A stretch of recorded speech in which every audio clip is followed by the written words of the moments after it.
चलो ठीक है, चलो स्टार्ट करें। ठीक है, चलो ध्यान देना बाबू, पिछले वीडियो में हम तुम लोग को बता चुके थे कि दो चर वाले रैखिक समीकरण का जितना बेसिक था और एग्जांपल हम बता चुके थे, ठीक है ना। आज हम लोग एक्सरसाइज करेंगे, ठीक है, इधर मार्कर ले लेते हैं। चलो यहाँ ध्यान देना, एक्सरसाइज 4.1 का पहला क्वेश्चन आता है, ध्यान देना बाबू। एक्सरसाइज 4.1 में आ जाओ, सबको बुक निकाल लो, अपना अपना बुक निकाल लो, जल्दी से निकालो अजय बुक। थोड़ा सा रिवीजन कर ले पीछे का, 2 मिनट। चलो आप ध्यान देना बाबू ने, ध्यान देना, थोड़ा सा रिवीजन कर लेते हैं। यहाँ पर देखो बाबू, कल तुम लोग को हम बताए थे कि दो चर वाला रैखिक समीकरण का जो स्टैंडर्ड फॉर्म होता है वो क्या होता है, ax plus by plus c बराबर 0।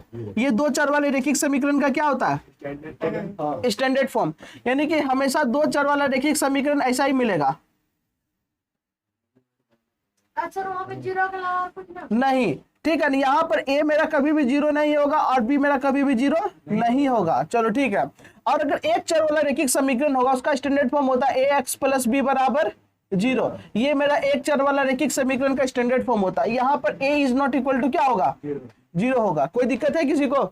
नहीं ना, ये कल बता चुके, ऑब्जेक्टिव के पॉइंट ऑफ व्यू से बहुत इंपॉर्टेंट है, फिर से बता देते हैं। वेरी गुड, ध्यान देना, अगर कहेगा एक चर वाले रैखिक समीकरण का स्टैंडर्ड फॉर्म तो ये होगा, और अगर कहेगा दो चर वाले रैखिक समीकरण का स्टैंडर्ड फॉर्म तो ये होगा। तो सिंपल से देखो ना, इसमें क्या गो चर है, एगो एक्स चर है, एगो वाई चर है, तो 2 गो है, इसमें एक एगो एक्स चर है, तो ये एक चर वाला रैखिक समीकरण हो गया, और ये दो चर वाला रैखिक समीकरण हो गया। अब बात आ रहा है कि इसको रैखिक समीकरण क्यों कहते हैं, नाम इसको एक चर वाला काहे कहते हैं, इसको रैखिक समीकरण ही क्यों कहते हैं। बाबू एक बात बता देते हैं तुम लोग को, कल हम लोग रैखिक गति भी पढ़े थे ना कि सीधी रेखा में, तो बाबू इसको रैखिक समीकरण इसलिए कहते हैं, ध्यान देना। अगर हम कहें 2x प्लस 3 बराबर 0, इसको हम रैखिक समीकरण कहें ना, क्योंकि इसको जब ग्राफ में तुम खींचेगा ना तो तुमको मिलेगा वो सीधा रेखा मिलेगा। कैसा रेखा मिलेगा, सीधा। जब इसको ग्राफ में तुम पुट करेगा, ग्राफ में रखेगा, तो तुमको एक सीधी रेखा मिलेगा, इसलिए इसको रैखिक समीकरण कहते हैं। अगर तुम x प्लस वाई बराबर 3 है, मान लो ये भी एक रैखिक समीकरण है, अलग बात है ये दो चर वाला है, तो इसको भी जब हम ग्राफ में रखेंगे तो ये भी एक सीधा रेखा देगा। क्या देगा, सीधा रेखा देगा। यानी वैसा समीकरण जो हमको सीधी रेखा देता है उसको हम लोग रैखिक समीकरण कहते हैं। कैसा समीकरण कहते हैं, रैखिक समीकरण कहते हैं। कैसा समीकरण कहते हैं बाबू, रैखिक समीकरण कहते हैं, ठीक है ना। चलिए यहाँ ध्यान देना। अब आते हैं हम लोग एक्सरसाइज 4.1 में। कुछ क्वेश्चन है और इसमें मेनली 2 टाइप का क्वेश्चन पूछा जाएगा। पहला क्वेश्चन क्या होगा कि तुमको इक्वेशन दिया हुआ रहेगा, उसको हल करना रहता है। क्या करना रहता है, इक्वेशन, समीकरण दिया हुआ रहेगा, उसको हल करना रहेगा। और जो दूसरा टाइप का क्वेश्चन पूछता है, तुमको लैंग्वेज दिया रहेगा, उसको हल करके तुमको इक्वेशन निकालना है, और इक्वेशन निकालने के बाद हल करना है। समझ में आ रहा है क्या? तो आओ पहला क्वेश्चन पे आते हैं हम लोग। तो पहला क्वेश्चन कहता है 4.1, सबको बुक में देखो बाबू अपना क्वेश्चन। क्वेश्चन कर रहा है एक नोटबुक की कीमत एक कलम की कीमत से 2 गुनी है। सिंपल सा बात है, जो कॉपी होगा, नोटबुक का मतलब क्या होता है, कॉपी है ना, तो नोटबुक का जो कीमत होगा कलम से ढेर होबे करेगा, ठीक है ना। तो एक नोटबुक की कीमत एक कलम की कीमत से 2 गुनी है। इस कथन को निरूपित करने के लिए दो चर वाले रैखिक समीकरण लिखिए। तुमको समीकरण लिखना है, क्या करना है, समीकरण लिखना है। तो आ जाओ, हम मान लेते हैं कि नोटबुक की कीमत क्या है, एक्स है। क्या मान लेंगे, एक्स मान लेंगे। तो लिखेंगे यहाँ पर क्वेश्चन नंबर 1। यहाँ पर ध्यान देना बाबू, क्वेश्चन नंबर 1 का सॉल्यूशन कर रहे, क्वेश्चन नहीं लिख रहे हम। क्या मानेंगे, ये लिखेंगे माना। हम मान लेंगे कि नोटबुक का कीमत कितना है बाबू, x रुपया। कितना रुपया, x रुपया मान लेते हैं हम। क्या मान लिया बाबू, नोटबुक का कीमत कितना, x रुपया मान लिया है। अब एक कलम भी है ना, कलम का कीमत मान लेते हैं y। क्या, y। तो कलम का कीमत बराबर y रुपया। कितना रुपया बाबू, y रुपया। किसी को समस्या नहीं ना। तो अकॉर्डिंग टू क्वेश्चन, प्रश्न के अनुसार इसमें कह रहा है कि जो नोटबुक की कीमत है वो कलम की कीमत से 2 गुनी है। क्या है, 2 गुनी है। अब देखो बाबू, नोटबुक की कीमत x, कलम की कीमत y। यहीं पे ट्विस्ट है, ध्यान से सुनो। हम कहते हैं x बराबर y है। हम क्या कहते हैं, x बराबर y। x क्या है, नोटबुक की कीमत ना। और कलम की कीमत क्या है, y है। अब बताओ, हमको कह रहा है कि जो नोटबुक की कीमत वो कलम का 2 गुना है, कलम का क्या है, 2 गुना है। तो हम इधर 2 गुना करें कि इधर 2 गुना करें, x करब। देखो कितना बड़ा मूर्ख हो जाएगा अगर x की तरफ गुना करेगा। ध्यान देना बाबू, इधर ई देखो, ई नोटबुक है ना, ई कलम है, ई महंगा होगा कि ई महंगा होगा, नोटबुक महंगा होगा। तो बाबू ई महंगा है, कितना महंगा है, 2 गुना महंगा है ना, इससे 2 गुना है ना, इसीलिए इधर 2 गुना करेंगे। बात समझ में आ रहा है, तब ना बैलेंस होगा बाबू। नहीं समझ में आया तो ध्यान देना, इधर 8 है, इधर 4 है, हम कहेंगे जो 8 है, ये जो 8 है वो 4 का 2 गुना है। अब बराबर करने के लिए इधर न 2 करेंगे रे बाबू, बुर्बक होगा, ठीक है ना। छोटू का क्या डुबा रहा है, ठीक है ना।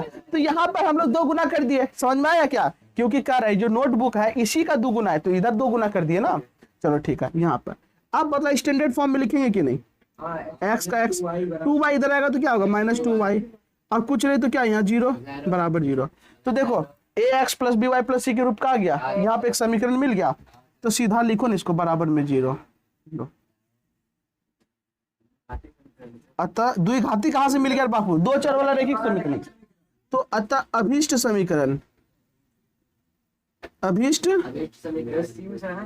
कितना निकला बाबू, x माइनस 2y बराबर 0। कोई दिक्कत किसी को, समस्या है, नहीं है ना। चलो आ जाओ, 2 नंबर क्लियर है, लेकिन क्लियर करा देते हैं, ठीक है ना। आ जाओ, ध्यान देना, क्वेश्चन नंबर 2 में आते हैं। क्वेश्चन नंबर 2 जो है उदाहरण में ही बता दिए थे, हाँ ये ना, आके ध्यान देना। आ जाओ क्वेश्चन नंबर 2 में। क्वेश्चन नंबर 2 का पहला नंबर क्वेश्चन कर रहा है बाबू, कॉपी देखो, किताब देखो जल्दी से।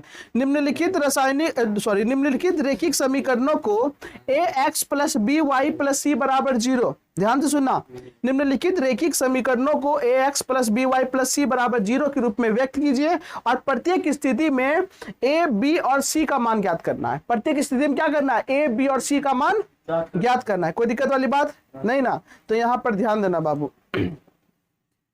पहला नंबर में जो दिया हुआ है वो क्या दिया हुआ है, 2x प्लस 3y बराबर 9.3y, 9.35 है, ऊपर में रेकरिंग है। क्या है इसको कहते हैं बाबू, रेकरिंग, ऊपर में क्या कहते हैं, रेकरिंग। सबसे पहला काम क्या करना है, इसको हमको किस में बदलना है, स्टैंडर्ड फॉर्म में। किस में, स्टैंडर्ड फॉर्म कैसा होता है, ax B Y plus C बराबर 0, इसी को व्यापक रूप कहते हैं।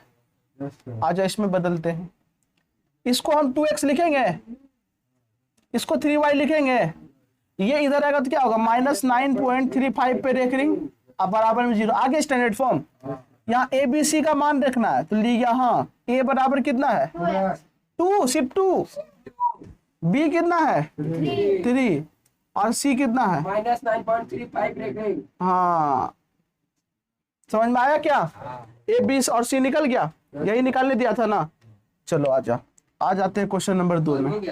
बिल्कुल सॉल्व हो गया, कंप्लीट है, लेकिन हम बता देते हैं, ठीक है ना, सब्र करो। यहाँ है x minus y by 5 minus 10 बराबर 0, यही क्वेश्चन है ना। आ जाओ, ये क्वेश्चन को देखेगा ना तुम लोग। चलो यहाँ ध्यान देना बाबू, एक गप नहीं करो, तुम लोग गप करता है। अब देखो स्टैंडर्ड फॉर्म कैसा होता है, c बराबर 0, याद नहीं तुम लोग को, अरे गधा का, हाँ x plus B Y plus C बराबर 0, तो बोलता क्या नहीं है, शर्म लगता है, लाज लगता है, हाँ गप करेगा लेकिन बोलेगा नहीं। यहाँ क्या है x माइनस, अच्छा यहाँ देखो y बटे 5 है, इसको हम ऐसा लिख देते 1/5, उसके बाद y, एक ही चीज है ना। और यहाँ -10 बराबर में 0, किसी को कोई दिक्कत है क्या, आ जाओ। यहाँ a बराबर कितना है 1, आगे कुछ नहीं तो 1 है ना बोकवा। b बराबर कितना है -1/5 और c कितना है -10, ठीक है, कोई दिक्कत किसी को नहीं ना। अच्छा ठीक है, थोड़ा सा हम देर उधर चले जाएंगे अब, ठीक है, चलो ठीक है। आ जाओ तीसरा क्वेश्चन पे आते हैं हम लोग, तीसरा इधर में मिटाना पड़ेगा। आगे बार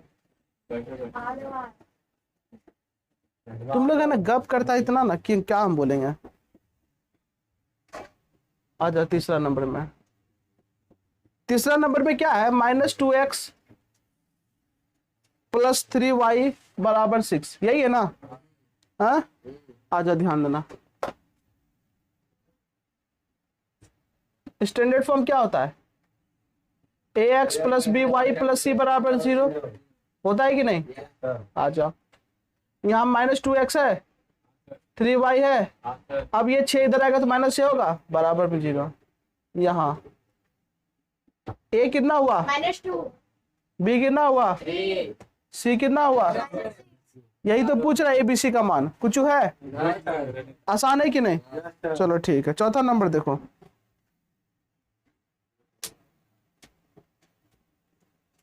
x बराबर क्या है, 3y है ना।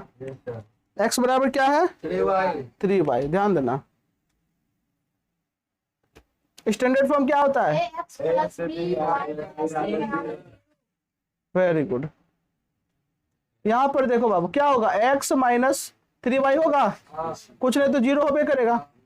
अब देखो यहाँ a कितना है, कुछ नहीं तो 1 है, b कितना है, c कितना है, 0। समझ में आ रहा, कोई दिक्कत नहीं ना। वेरी गुड, ऐसे ही समझना है। इधर मिटाते हैं।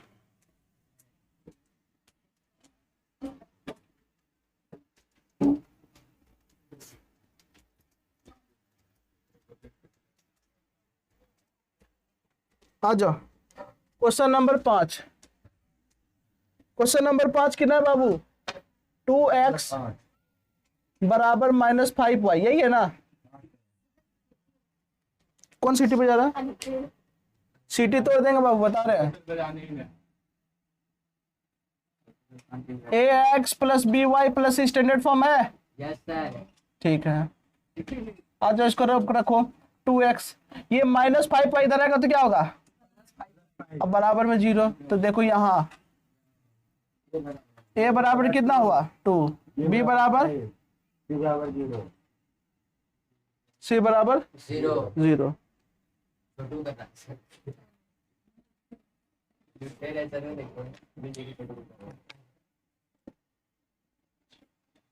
चलो 6 नंबर देखो, इसमें क्या है, 3x + 2 है, बराबर में 0। आ जाओ,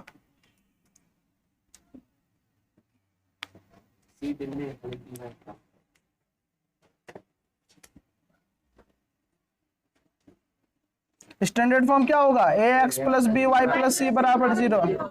बेसिक बताने पर देखो कितना आसान हो जाता क्वेश्चन। तब 3x हो गया, अच्छा 0 वाला टर्म नहीं है, 0 × y लिख देंगे, +2 = 0। अब यहाँ पर देखो बाबू a कितना होगा,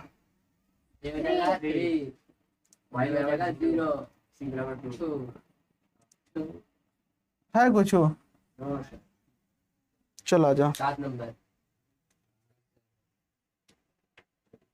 7 नंबर। 7 नंबर क्या है, y - 2 = 0 है। हाँ, standard form ax + by + c = 0, हाँ ये ना, वेरी गुड। अब देखो यहाँ x वाला टर्म है नहीं है, तो 0 × x होगा, यहाँ पर y है -2 = 0, तो यहाँ a कितना होगा, 0 b कितना होगा, कथा कहीं का y का आगे ना b होता है, 1 ना होगा, और c क्या होगा, -2 होगा, c कितना होगा, -2। ठीक है ना। सर पीछे दाल मार रहा है दयाल क्यों बदमाशी कर रहा है, हाँ? बदमाशी नहीं करो, समझा ना, आसान सब क्वेश्चन है इसीलिए बदमाशी कर रहा है ना।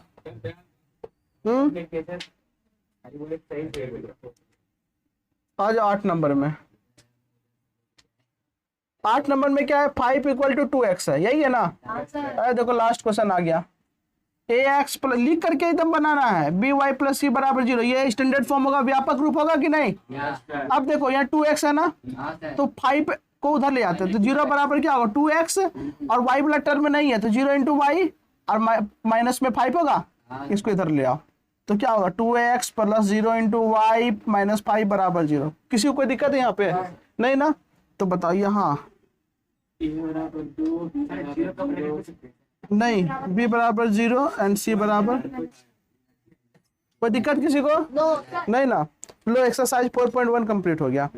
ठीक है ना? यहाँ तक किसी को समस्या है? जो भी है अभी तक जो समस्या है फटाफट पूछो, अभी तक जो समस्या है जल्दी से।